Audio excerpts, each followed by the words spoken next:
Amén. Nuestra confianza está puesta en el Señor, porque no hay lugar más alto que estar a los pies del Señor, porque es mejor un día en su casa que 1000 años fuera de Él.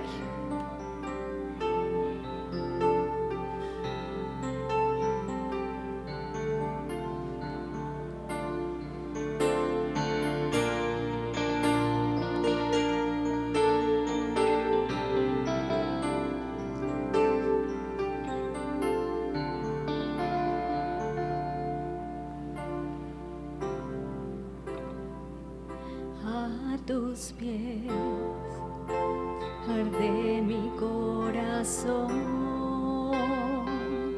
a tus pies entrego lo que soy.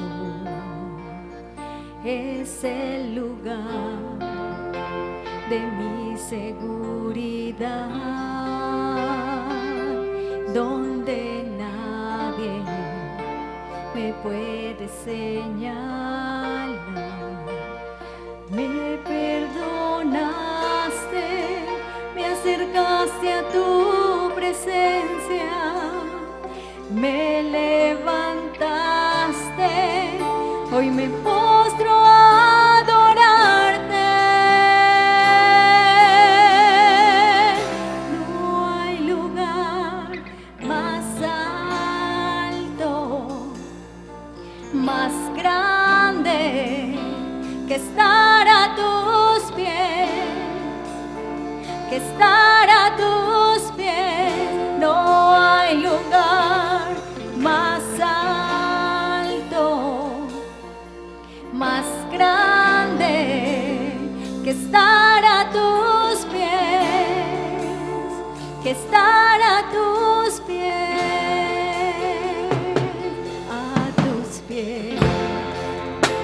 Arde mi corazón, a tus pies entrego lo que soy.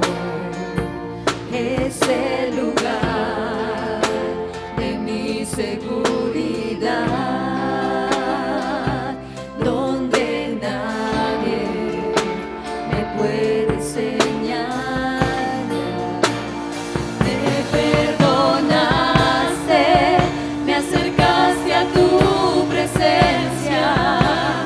Me levantaste, hoy me postro a adorarte. No hay lugar más alto, más grande que estar a tus pies, que estar a tus pies. No hay lugar más alto, más grande que estar a tus pies, que estar a tus pies. Y aquí permaneceré, postrado a tus pies. Y aquí permaneceré a los pies de Cristo.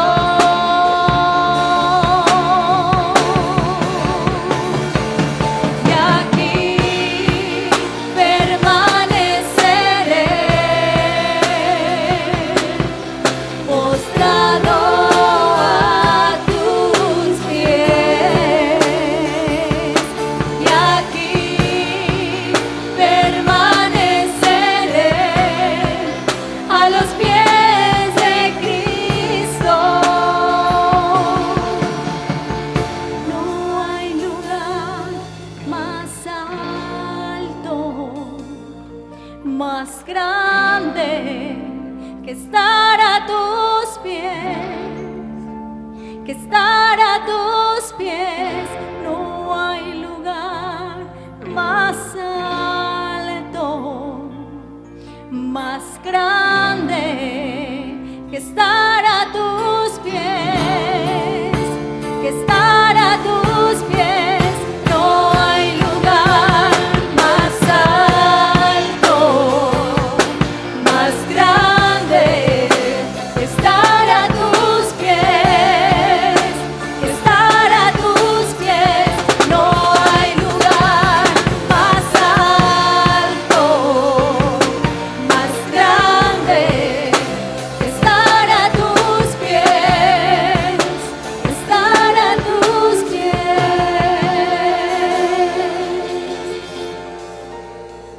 tus pies, Señor, tenemos paz, tenemos seguridad y sabemos que tú estás, Señor, allí.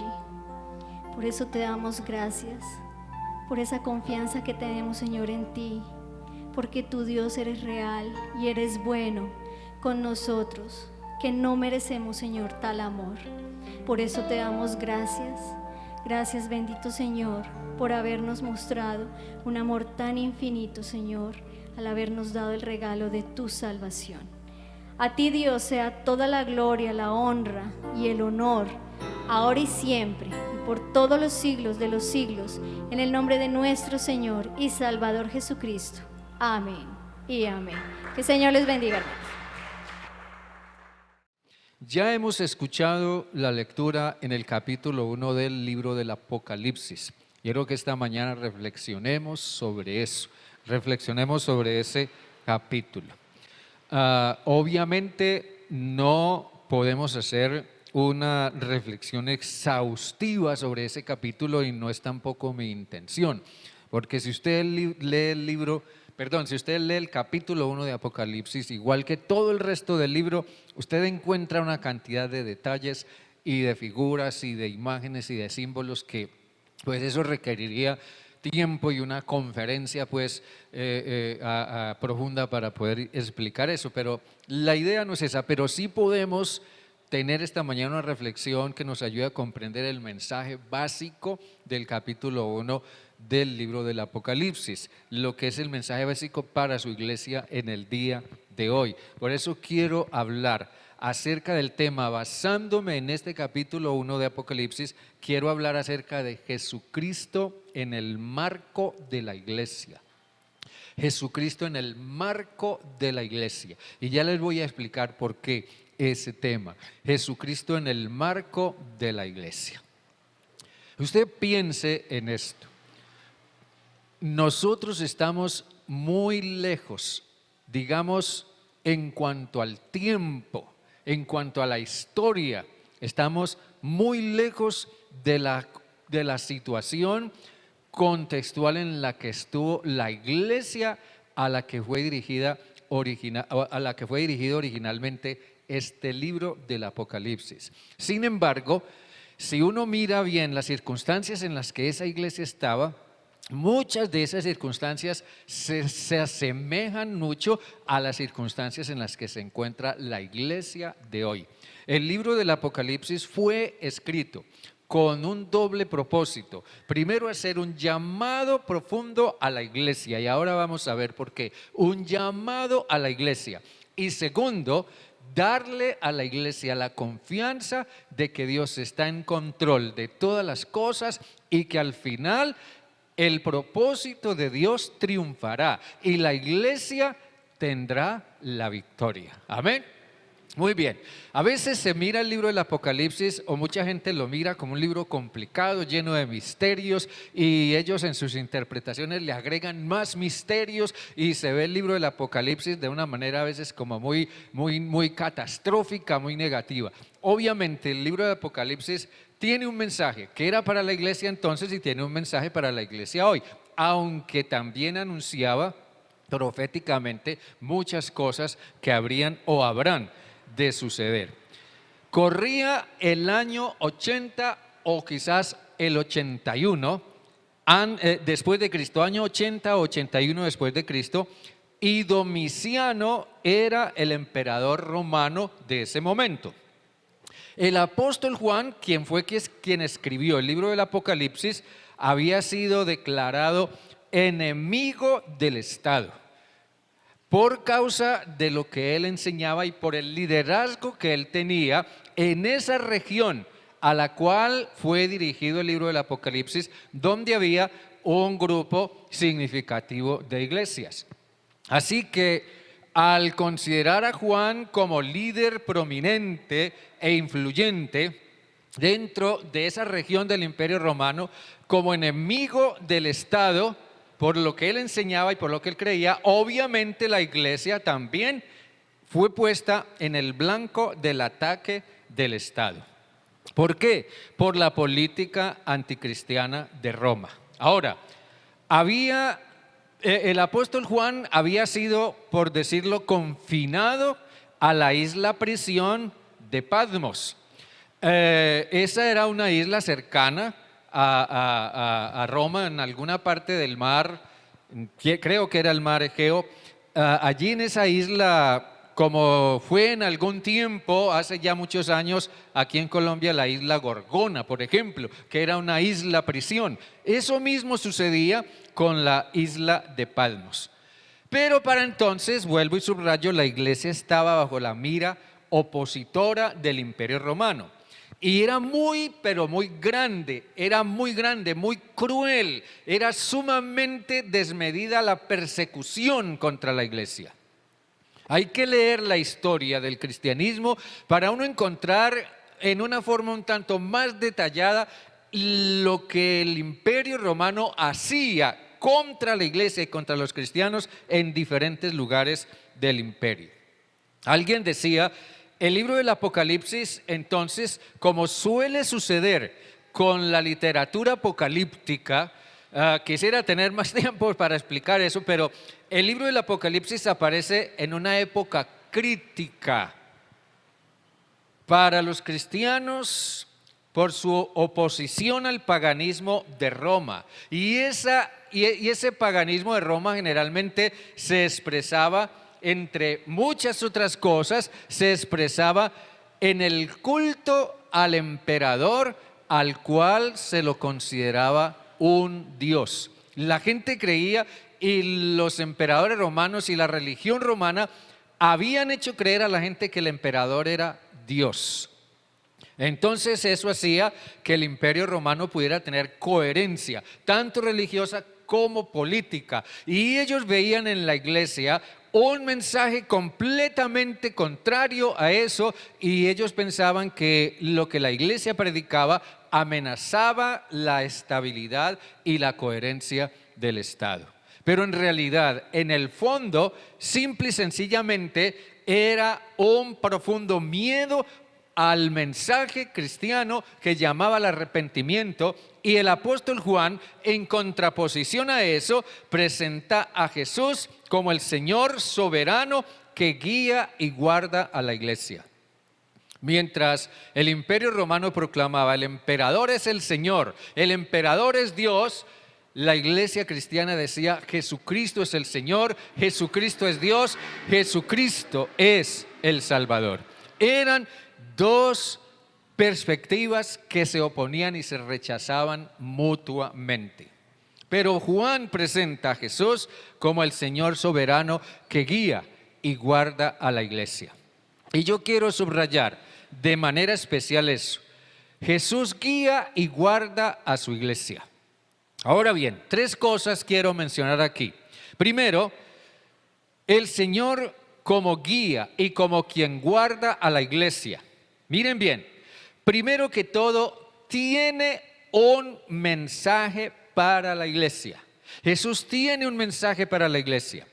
Cuando uno mira el libro del Apocalipsis y uno ve la condición, la situación en la que la iglesia estaba, y a la luz de lo que la historia dice, uno comienza a ver que la iglesia en alguna forma, a causa de la persecución misma, como que llegó a sentirse tan cohibida, tan encerrada, tan oprimida y como tan falta de esperanza, que es en realidad un milagro sobrenatural el que Dios le diera a Juan el mensaje que envía a la iglesia, y que este mensaje se llamara el mensaje de la revelación. La primera palabra que aparece en el libro del Apocalipsis es la revelación de Jesucristo.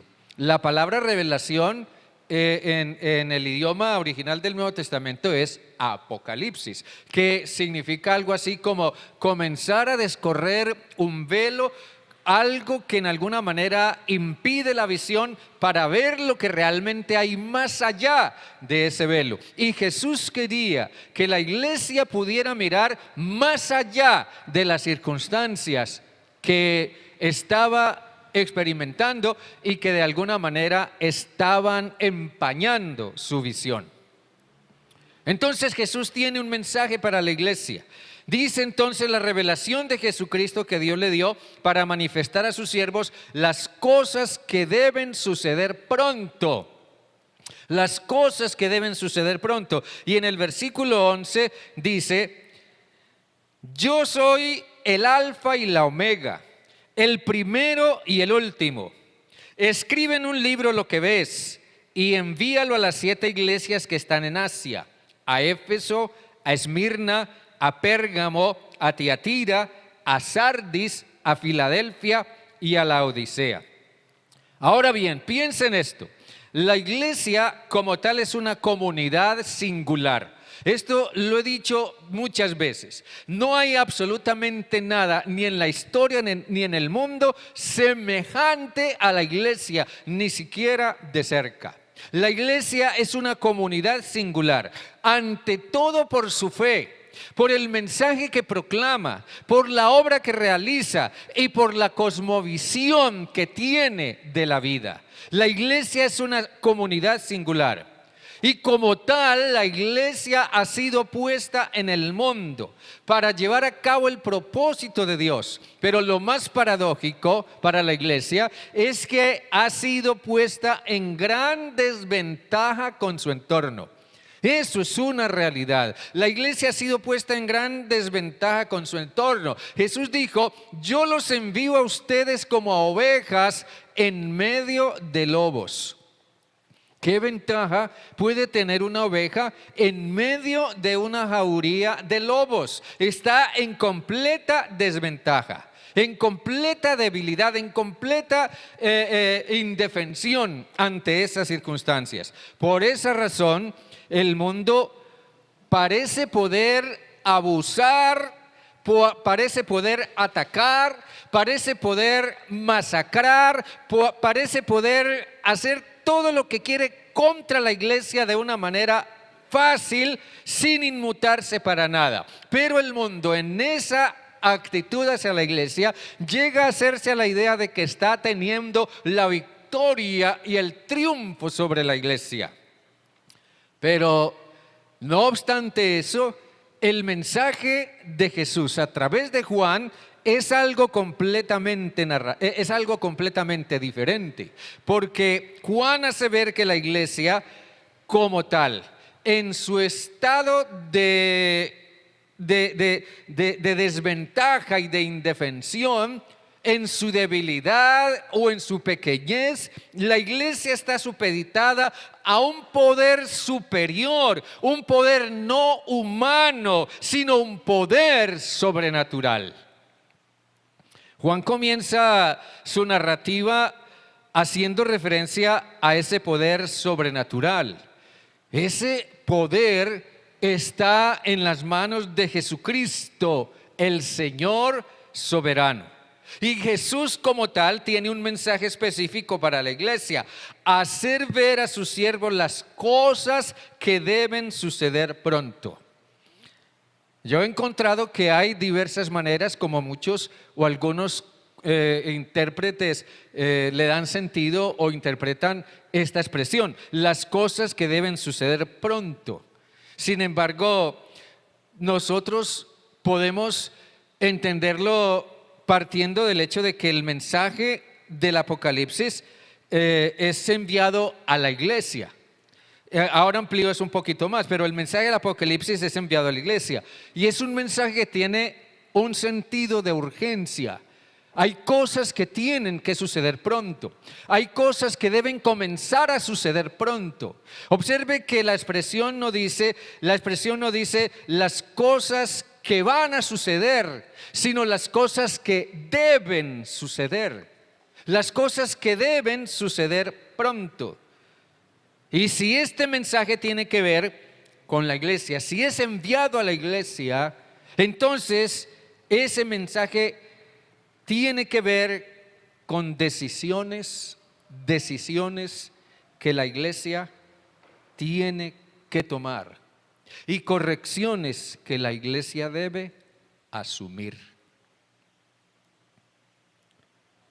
En el versículo 3 dice: bienaventurado el que lee y los que oyen las palabras de esta profecía y guardan las cosas en ella escritas,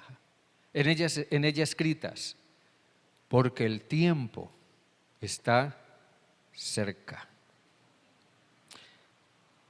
Es irónico, miren bien, es irónico ver cómo en medio de la calamidad que la iglesia estaba afrontando por causa de la persecución por parte del Imperio Romano, cómo en medio de esa calamidad la iglesia esté tan descompuesta y tan desviada del camino.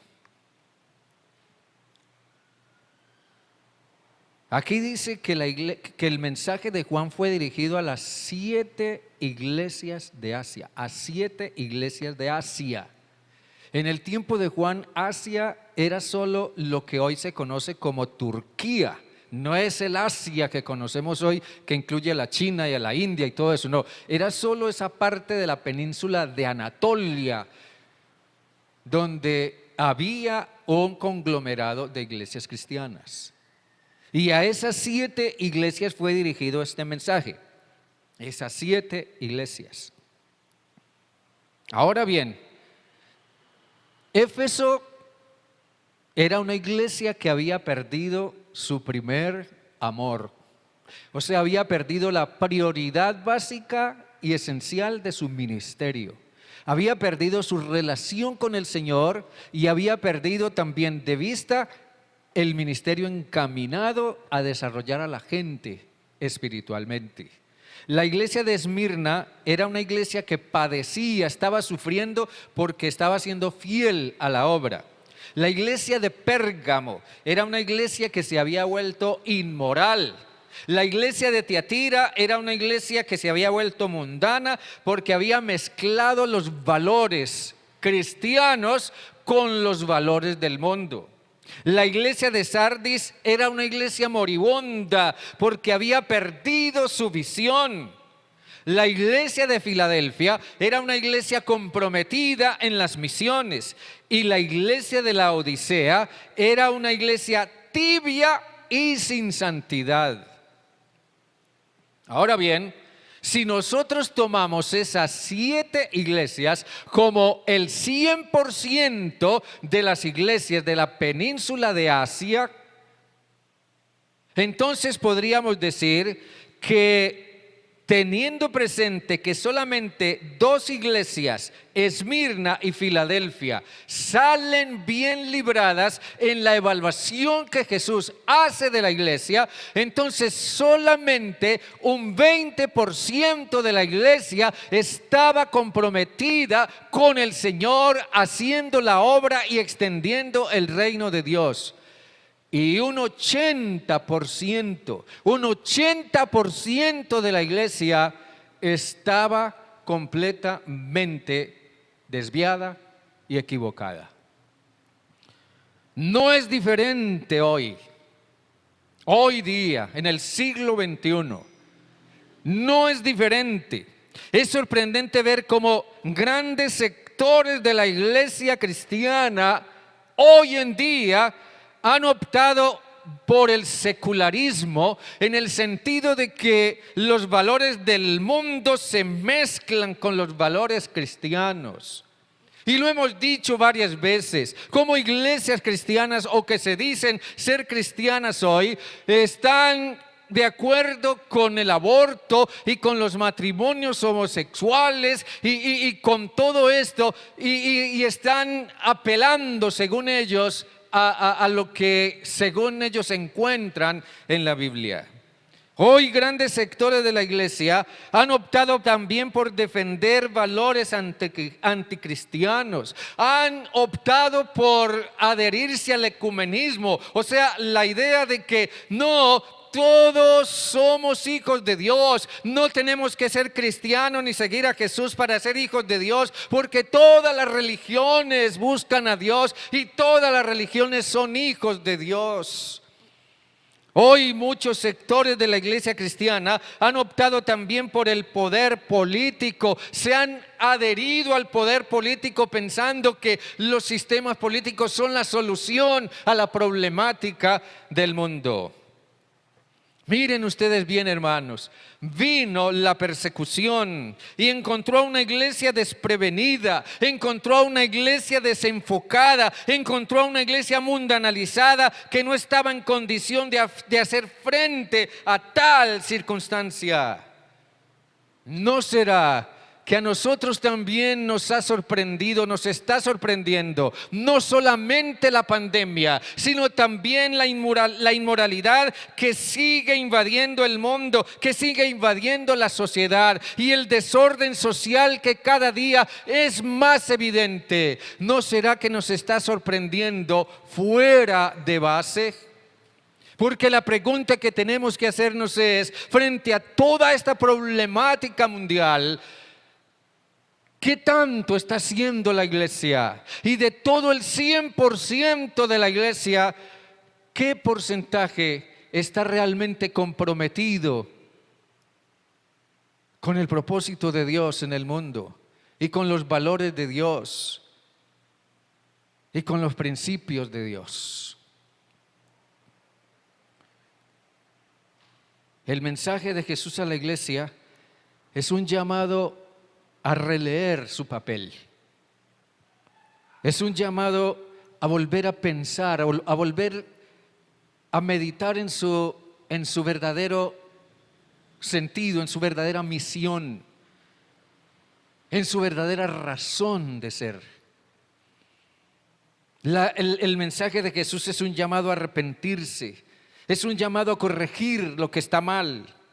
Y la iglesia como tal, según el mensaje de Juan, la iglesia necesita abrumadoramente prestar atención al Señor soberano. ¿Me entienden eso, hermanos? La iglesia necesita prestar atención al Señor soberano. La iglesia que se está desviando del camino hoy está prestándole más atención a otras voces, a otros líderes, a otros mensajes, pero la iglesia necesita prestar urgentemente atención a lo que dice el Señor soberano. La iglesia está siendo llamada hoy a recomponer su camino, a corregir su conducta y a asumir su verdadera tarea. Eso tiene, según lo entiendo, eso es algo que tiene que suceder cuanto antes. Si la iglesia no presta atención, la causa cristiana va a ser absorbida por el mundo. La iglesia debe estar ocupada y viviendo de tal manera como si Jesús fuera a venir ahora mismo. El Señor Jesús tiene un mensaje para la iglesia.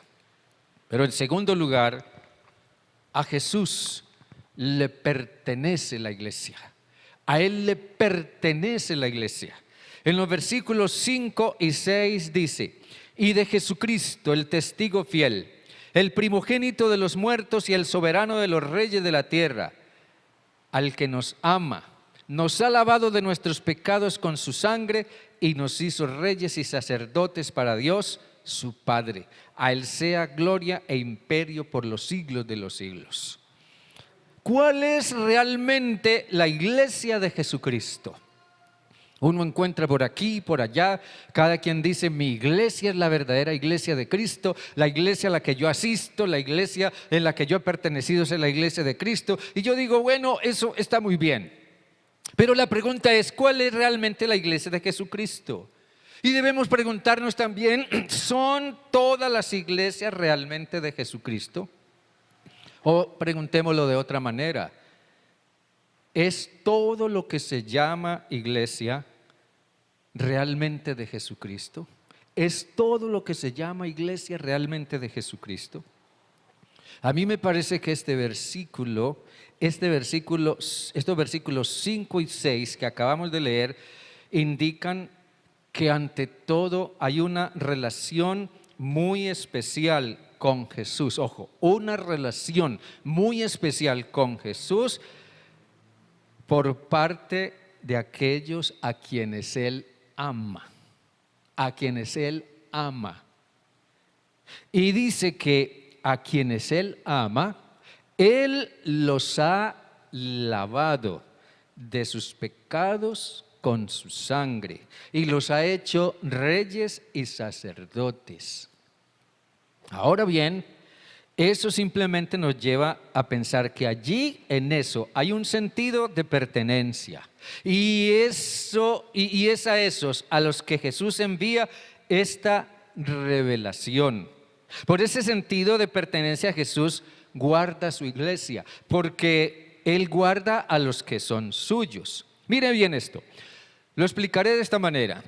Cuando una persona, cualquier persona, comprende y acepta lo que Jesús hizo en la cruz por él, cuando comprende que es pecador, cuando comprende cuál es el pecado en su vida, cuando comprende que está perdido por causa de sus pecados y acepta que necesita un Salvador y que ese único Salvador es Jesús, y lo acepta como tal, lo acepta como su Salvador, entonces esa persona viene a ser propiedad de Jesús. El apóstol Pablo dice que cuando nosotros oímos el evangelio de nuestra salvación y cuando creímos en él, fuimos ¿qué? Fuimos sellados con el Espíritu Santo de Dios. ¿Sí o no, hermanos? Eso significa que vinimos a ser propiedad de Jesús. El sello del Espíritu Santo, el Espíritu Santo en nosotros es evidencia de que pertenecemos a Jesús.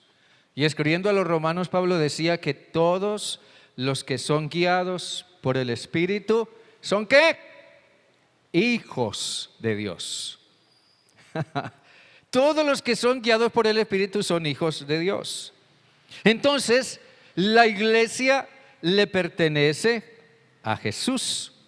La iglesia le pertenece a Cristo porque Él la compró. Jesús compró a la iglesia con su sangre. Si usted ha creído en Cristo, si tú has creído en Cristo, hermano o hermana, si tú has creído en Cristo como tu Salvador y realmente has reconocido tus pecados y no te has puesto con componendas y cosas, no es que esto que yo hago no es pecado, es que esto que yo practico no es pecado, es que lo que quieren es privarme de mis derechos y yo tengo derecho a hacer lo que yo quiero. Si has dejado esas componendas y esas cosas y francamente has reconocido tus pecados delante de Dios, tal y como Dios lo señala y lo que Él llama pecado, y le has aceptado como tu Salvador y has venido a ser sellado con el Espíritu Santo, entonces tú le perteneces a Jesús. Tú eres de Él. No solamente eres iglesia, eres también de Jesús. El apóstol Pedro decía que Jesús nos compró. Jesús nos redimió, nos rescató, no con ningún medio ni ningún tipo de recurso económico humano, sino con su sangre preciosa. Y hemos sido sellados con el Espíritu Santo. Y cuando Jesús se refirió a la formación de su iglesia, Él siempre habló en términos de yo edificaré mi iglesia. Yo edificaré mi iglesia. Muchos andan por ahí, a través de toda la historia, muchos han andado por ahí edificando su propia iglesia.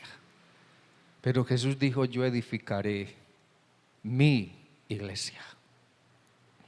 Y termino diciendo esto. De Jesús, entonces, depende la iglesia. De Jesús depende la iglesia. En el versículo 12 dice, me volví para ver la voz que hablaba conmigo y vuelto vi 7 candelabros de oro y en medio de los 7 candelabros a uno semejante al Hijo del Hombre, vestido de una ropa que llegaba hasta los pies y tenía el pecho ceñido con un cinto de oro. Su cabeza y sus cabellos eran blancos como blanca lana, como nieve, y sus ojos como llama de fuego. En estos versículos hay una descripción que yo llamaría grandiosa. Una descripción grandiosa, una descripción majestuosa. Si podemos captar un poco de lo que implica la palabra gloria, esto es una descripción gloriosa de Jesucristo. Pero dice Juan que habla con voz como de trompeta. En la antigüedad se usaba una trompeta para llamar la atención de la gente cuando se iba a leer un decreto de un rey. O se usaba una trompeta para avisarle a los soldados que iba a empezar la batalla o que debían reunirse y formarse, en fin, se les llamaba. La trompeta es un llamado a la batalla, pero también para la iglesia la trompeta, la voz de trompeta es un llamado a la iglesia. Juan dice que Jesús está vestido como un rey sublime. Eso significa que Jesús es un rey firmemente establecido y completamente inamovible. Ahora bien, a lo que quiero llamar su atención es que es sumamente significativo el hecho de la posición que Juan le otorga a Jesús en este pasaje. Él dice, me volví para ver quién me estaba hablando. Y cuando miré, vi 7 candelabros de oro. Vi 7 candelabros de oro. Y en medio de los 7 candelabros vi a uno semejante al Hijo del Hombre. Déjenme decirles esto de esta manera.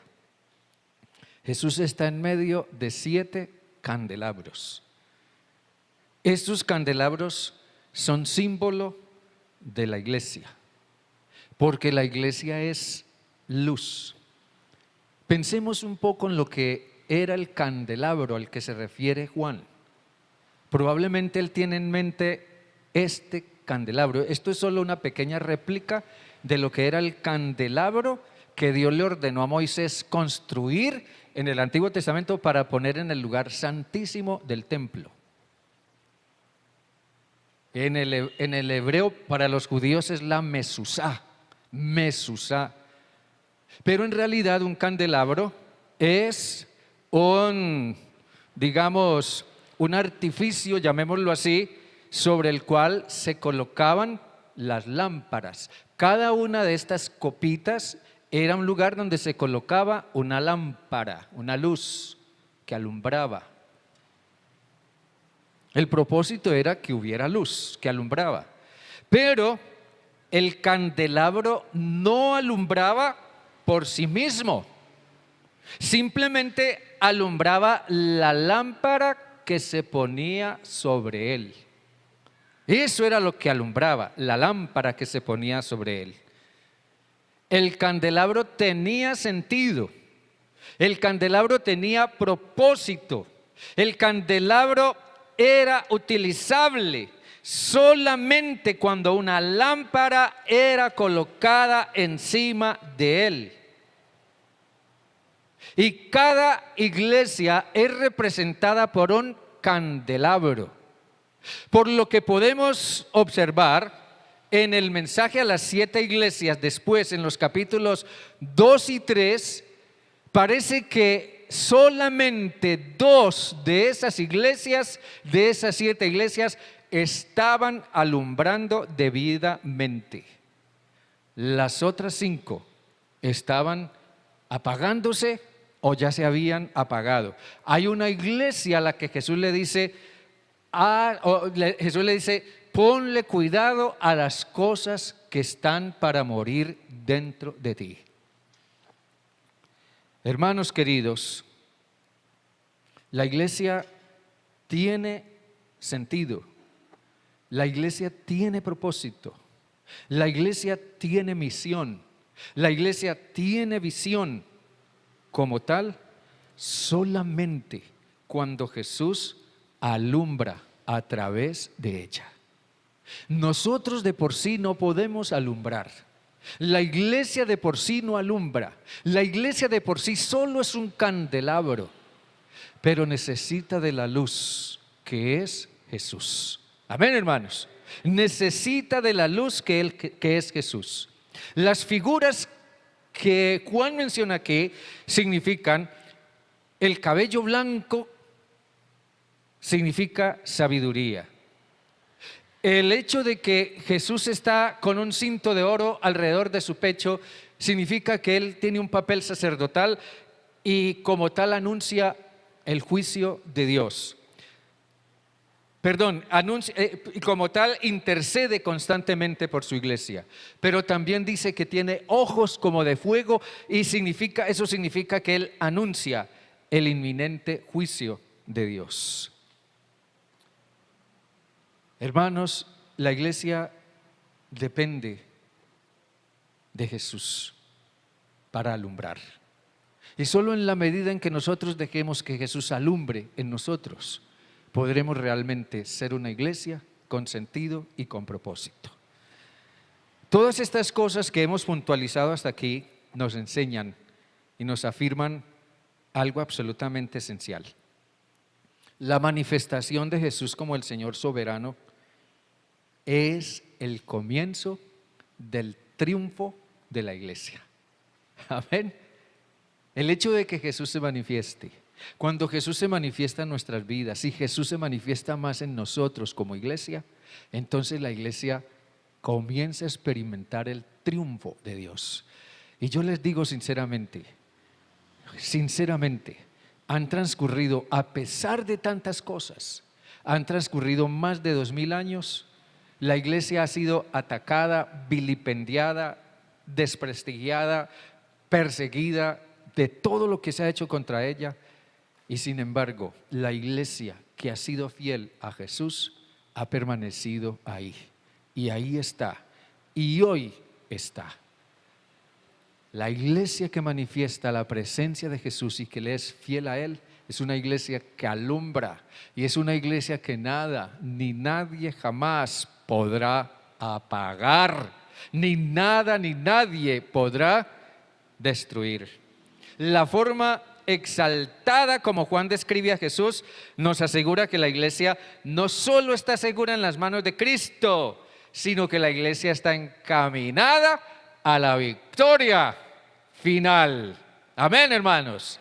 La iglesia está encaminada a la victoria final porque Jesús es el Señor de la iglesia y es el que guarda a su iglesia.